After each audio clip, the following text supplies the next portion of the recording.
जय हिंद। GS study ये सिस्टम में आपका स्वागत है। दोस्तों, आज हम पढ़ेंगे UP triple S C ANM यानी महिला स्वास्थ्य कार्यकर्ता के लिए महत्वपूर्ण बहुविकल्पी प्रश्नों को।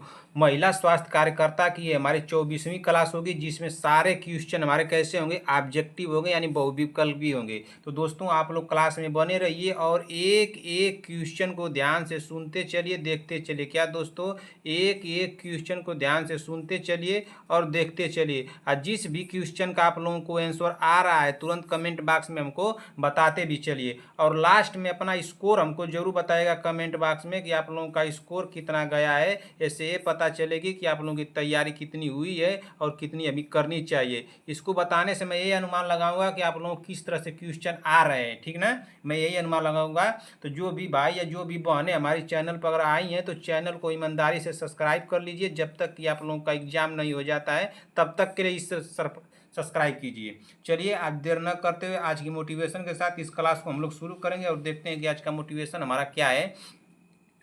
आपको शुरू करने की हिम्मत है तो आप में सफल होने के लिए भी हिम्मत है। आपको शुरू करने की हिम्मत है तो आप में सफल होने के लिए भी हिम्मत है। तो आप लोग हिम्मत कीजिए और खूब मेहनत कीजिए, खूब जितना जी जान लगा दीजिए, रात दिन एक कर दीजिए, खूब पढ़ाई कीजिए। परीक्षा बस 1 महीना रह गया है आप लोगों का एग्जाम। इतना मेहनत कीजिए कि एग्जाम निकल जाए, ठीक ना।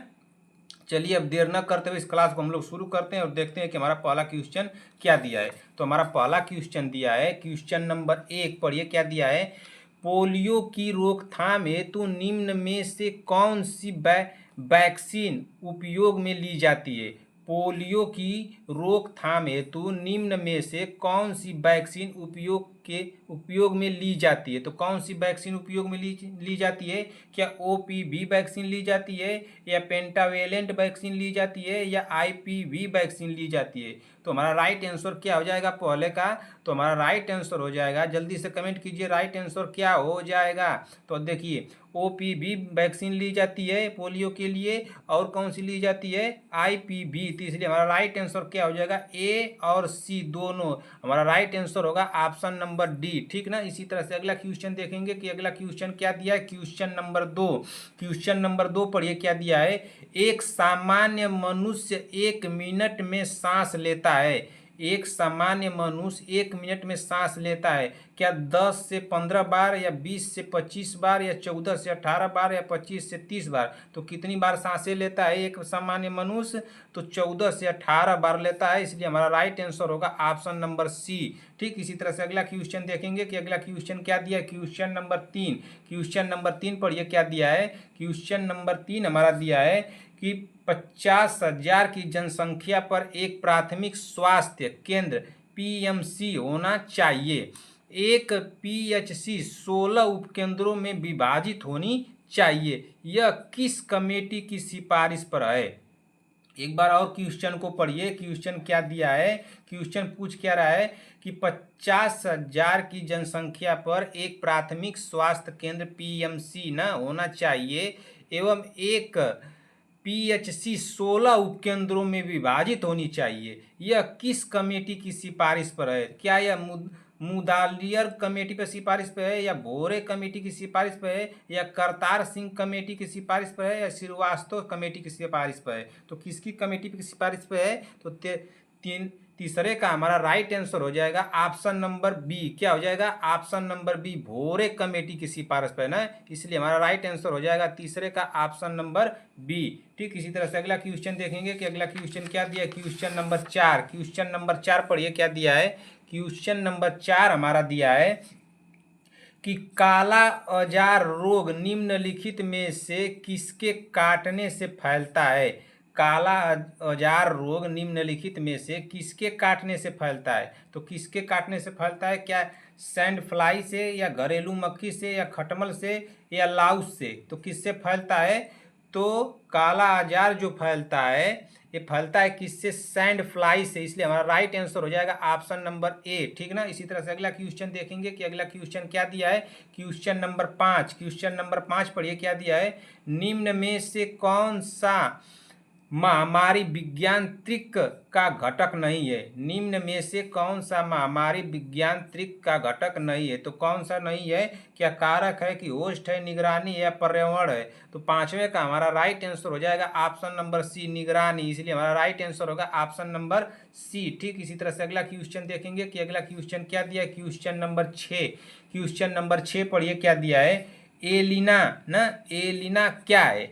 एलिना क्या है? क्या यह कंप्यूटर आधारित शिक्षा प्रणाली है, या ऑनलाइन स्विमिंग विधि है, या WHO डेटाबेस है, या वाणिज्य उत्पादों में वसा को कम करने की एक विधि है?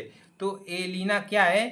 एलिना क्या है? तो एलिना जो है WHO डेटाबेस है। इसलिए हमारा राइट आंसर होगा ऑप्शन नंबर सी। ठीक इसी तरह से अगला क्वेश्चन देखेंगे कि अगला क्वेश्चन क्या दिया। क्वेश्चन नंबर 7, क्वेश्चन नंबर 7 पढ़िए क्या दिया है। क्वेश्चन नंबर 7 हमारा दिया है कि कांच की सिरिंज, परखनली, फ्लास्क आदि को स्टरलाइजेशन हेतु कौन सी विधि प्रयोग में लाई जाती है? कांच की सिरिंज, परखनली, फ्लास्क आदि को स्टरलाइजेशन हेतु कौन सी विधि प्रयोग में लाई जाती है? क्या लाल ताप, या हॉट एयर ओवन, या उबालना, या इंसिनरेशन? तो क्या हो जाएगा हमारा राइट आंसर? क्या हो जाएगा जल्दी से कमेंट कीजिए 7वें का, तब हमारा राइट आंसर हो जाएगा option number B, hot air oven. क्या हो जाएगा? हॉट एयर ओवन हमारा राइट आंसर होगा ऑप्शन नंबर बी। ठीक इसी तरह से अगला क्वेश्चन देखेंगे कि अगला क्वेश्चन क्या दिया है। क्वेश्चन नंबर 8, क्वेश्चन नंबर 8 पढ़िए क्या दिया है। क्वेश्चन नंबर 8 हमारा दिया है कि भारत में संविधान के अंतर्गत स्वास्थ्य सेवाओं का उत्तरदायित्व किस पर रखा गया है? भारत में संविधान के अंतर्गत स्वास्थ्य सेवाओं का उत्तरदायित्व किस पर रखा गया है? तो किस पर रखा गया है? क्या राज्य सरकार पर रखा गया है, या केंद्र सरकार पर, या ए और बी दोनों पर रखा गया है, निजी क्षेत्र पर रखा गया है? तो किस पर रखा गया है? तो भारत में संविधान के अंतर्गत स्वास्थ्य सेवाओं का उत्तरदायित्व जो रखा गया है वो राज्य सरकार को रखा गया है। इसलिए हमारा राइट आंसर हो जाएगा ऑप्शन नंबर ए। ठीक इसी तरह से अगला क्वेश्चन देखेंगे कि अगला क्वेश्चन क्या दिया है। क्वेश्चन नंबर 9, क्वेश्चन नंबर 9 पढ़िए क्या दिया है। क्वेश्चन नंबर 9 दिया कि मानव के फेफड़े विभक्त होते हैं। मानव के फेफड़े विभक्त होते हैं। क्या दो दाहिने और तीसरे बाएं पिंड में, दो दाहिने और दो बाएं पिंड में, या तीन दाहिने और दो बाएं पिंड में, या उपरोक्त में से कोई नहीं? तो हमारा राइट आंसर हो जाएगा ऑप्शन नंबर सी। क्या हो जाएगा? तीन दाहिने और दो बाएं पिंड में होते हैं ना। तो हमारा राइट आंसर होगा ऑप्शन नंबर सी। जो क्वेश्चन आ रहा है तुरंत लगा दिया जाए, उसमें ज़्यादा पढ़ने की क्या जरूरत है। चलिए देखते हैं अगला क्वेश्चन। अगला क्वेश्चन क्या दिया है। क्वेश्चन नंबर 10, क्वेश्चन नंबर 10 पढ़िए क्या दिया है। GOBI अभियान किसके द्वारा प्रचारित की है? तो GOBI अभियान किसके द्वारा प्रचारित है?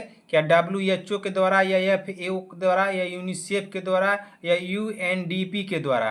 तो GOBI अभियान किसके द्वारा प्रचारित है? तो 10वें का हमारा राइट आंसर हो जाएगा ऑप्शन नंबर सी, यूनिसेफ के द्वारा ना। किसके द्वारा प्रचारित है? यूनिसेफ के द्वारा। ठीक इसी तरह से अगला क्वेश्चन देखेंगे कि अगला क्वेश्चन क्या दिया है। क्वेश्चन नंबर 11, क्वेश्चन नंबर 11 पढ़िए क्या दिया है।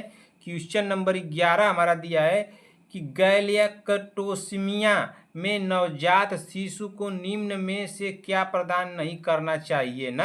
बताइए जल्दी से, क्या प्रदान नहीं करना चाहिए? गैलियाक्टोसीमिया में नवजात शिशु को निम्न में से क्या प्रदान नहीं करना चाहिए? क्या स्टार्च, या ग्लूटीन, या ग्लूकोजन, या दूध? तो क्या नहीं करना चाहिए? हमारा राइट आंसर क्या हो जाएगा जल्दी से कमेंट कीजिए। तो हमारा राइट आंसर हो जाएगा, क्वेश्चन एक बार और पढ़िए, गैलियाक्टोसीमिया में नवजात शिशु को निम्न में से क्या प्रदान नहीं करना चाहिए। क्वेश्चन ध्यान से पढ़ लिए। तो हमारा राइट आंसर हो जाएगा ऑप्शन नंबर क्या होगा? Option number C. क्या होगा? ऑप्शन नंबर सी ना। ऑप्शन नंबर सी दूध होगा। ठीक, देखिए ऑप्शन भी देखिए यहाँ पे ABDC इस तरह से भी ऑप्शन आ सकता है। ठीक ना। तो सी ऑप्शन भी आप लोग देख करके, इसीलिए मैं कह रहा हूँ बार बार कि क्वेश्चन भी ध्यान से पढ़िए, ऑप्शन भी ध्यान से पढ़िए। यहाँ पे सी दिया गया है। ठीक ना। चलिए देखते हैं अगला क्वेश्चन। अगला क्वेश्चन क्या दिया है। क्वेश्चन नंबर 12, क्वेश्चन नंबर 12 पढ़िए क्या दिया है। क्वेश्चन नंबर 12 हमारा दिया है कि बच्चों में प्रोटीन ऊर्जा कुपोषण का प्रथम सूचक इंडेक्टर क्या है? बच्चों में प्रोटीन ऊर्जा कुपोषण का प्रथम सूचक इंडेक्टर क्या है? क्या उम्र के अनुसार ज़्यादा वजन या कमजोर और सुस्त लेटराइजक बच्चा, या उम्र के अनुसार कम वजन, या बच्चा कम भोजन ले रहा है? ठीक ना, क्या बच्चा कम भोजन ले रहा है? तो हमारा राइट आंसर 12वें का क्या हो जाएगा? तो 12वें का हमारा राइट आंसर हो जाएगा, क्या हो जाएगा? क्वेश्चन पढ़िए एक बार और। बच्चों में प्रोटीन ऊर्जा कुपोषण का प्रथम सूचक इंडेक्टर क्या है? क्या उम्र के अनुसार ज्यादा वजन, ये तो होबे नहीं करेगा। कमजोर और सुस्त लेक्टर बच्चा, उम्र के अनुसार कम वजन, क्या उम्र के अनुसार कम बच्चा कम भोजन ले रहा है? ये हमारा राइट आंसर होगा। ऑप्शन नंबर सी हमारा राइट आंसर होगा, उम्र के अनुसार कम वजन। ठीक ना, उम्र के अनुसार कम वजन, यही हमारा राइट आंसर होगा। ठीक ना, चलिए देखते हैं अगला क्वेश्चन। अगला क्वेश्चन क्या दिया? क्वेश्चन नंबर 13 पढ़िए क्या दिया है। मनुष्यों में पाए जाने वाले चेचक इस संक्रामक रोग का कारक घटक ... वायरस होता है। ठीक ना, मनुष्यों में पाए जाने वाले चेचक इस संक्रामक रोग का कारक घटक वायरस होता है। तो कौन सा वायरस होता है? तो ये क्या साइटोमेगालो होता है, या ह्यूमन बोका होता है, या वेरेसेला जोस्टर होता है, एब्सिस्टिन वर्र होता है? तो कौन सा होता है? तो 13वें का हमारा राइट आंसर क्या हो जाएगा? तो वेरिसेला जोस्टर होता है ना। मनुष्यों में पाए जाने वाला चेचक इस संक्रामक रोग का कारक जो होता है वह वेरिसेला जोस्टर। तो वेरिसेला जोस्टर क्या है? ऑप्शन नंबर सी में वेरिसेला जोस्टर हमारा राइट आंसर होगा, ऑप्शन नंबर सी। ठीक है, इसी तरह से अगला क्वेश्चन देखेंगे कि अगला क्वेश्चन क्या दिया। क्वेश्चन नंबर 14 पढ़िए। ऊंचाई पर मनुष्य में लाल रुधिर कणों की संख्या बढ़ जाती है क्योंकि? ये तो बहुत आसान है, जल्दी से बता दीजिए। ऊंचाई पर मनुष्य में लाल रुधिर कणों की संख्या बढ़ जाती है क्योंकि वहाँ ऑक्सीजन अधिक होता है। गलत, ऑक्सीजन कम होता है, संभवतः हो सकेगा। वायु में सूक्ष्म जीव होते हैं, शरीर को गर्म रखने के लिए अधिक ऊर्जा होती है, यही हमारा राइट आंसर होगा 14वें का ऑप्शन नंबर बी। ऑक्सीजन कम होता है ना, क्या होता है? ऑक्सीजन कम होता है, इसलिए लाल रुधिर जो कणिकाएं होती हैं वो बढ़ जाती हैं। तो हमारा राइट आंसर हो जाएगा 14वें का ऑप्शन नंबर बी। ठीक, इसी तरह से अगला क्वेश्चन देखेंगे कि अगला क्वेश्चन क्या दिया। क्वेश्चन नंबर 15 पढ़िए क्या दिया है। क्वेश्चन नंबर 15 हमारा दिया है कि स्वास्थ्य एवं परिवार नियोजन हेतु बहुउद्देशीय स्वास्थ्य कार्यकर्ताओं की committee the committee on PMPBW under health and family planning का अन्य नाम है ना। तो क्या अन्य नाम है?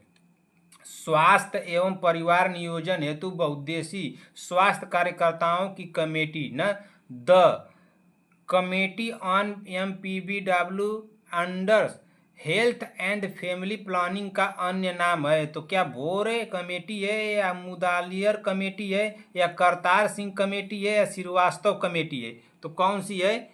तो हमारा राइट आंसर हो जाएगा 15वें का ऑप्शन नंबर क्या होगा? Kartar Singh committee, option number हमारा सी राइट आंसर होगा, ऑप्शन नंबर सी। अच्छा, तीनों इसके बारे में मैं तो आप लोगों को बता दूंगा, अगर आप लोगों को बुक में मिल जाए तो इसको पढ़ लीजिएगा। Bhore committee, Mudaliar committee, Kartar Singh committee और श्रीवास्तव कमेटी, इन चारों में से 1-2 नंबर आप लोगों को इस तरह से मिल जाएगा। ठीक ना, नहीं तो इनके ऊपर मैं क्वेश्चन ला दूंगा आप लोगों के लिए। तो चलिए इसी के साथ दोस्तों इस क्लास को हम लोग समाप्त करते हैं। क्लास आप लोगों को कैसी लगी? अगर क्लास आप लोगों को अच्छी लगी हो तो एक लाइक कीजिएगा अपने तरफ से, अपने भाई बहनों दोस्तों में इसको शेयर भी कीजिएगा, और कमेंट बॉक्स में अपना स्कोर जरूर बताइएगा कि आप लोगों का स्कोर कितना गया है ना। मैं बार बार आप लोगों से यही रिक्वेस्ट कर रहा हूं कि अपना स्कोर आप लोग बताइए कि आप लोगों का स्कोर कितना गया। जितना भी आ रहा है, 15 में से 5 ही क्यों ना है, 15 में से 10 ही क्यों ना है, ठीक ना, जितना आए उतना बताइए। 15 में से 8 है, 12 है, 15 में से तो 15 आ जाए। एक लोग का 15 में 15 आ जाता है, ठीक ना, 15 में उनका 14 आता है, 15 में 13 आता है, ठीक ना, लेकिन वो डेली बताती हैं, ठीक ना, उनका नाम याद नहीं पड़ रहा है। तो आप लोग इसी तरह से डेली बताया कीजिए कि आप लोगों के स्कोर कितना आ रहा है, ठीक ना। तो दोस्तों इसी के साथ क्लास को समाप्त करते हैं। क्लास कैसी लगी कमेंट बॉक्स में अपना प्यार देना मत भूलिएगा। मिलते हैं ऐसी ही क्लास के साथ, तब तक के लिए जय हिंद जय भारत।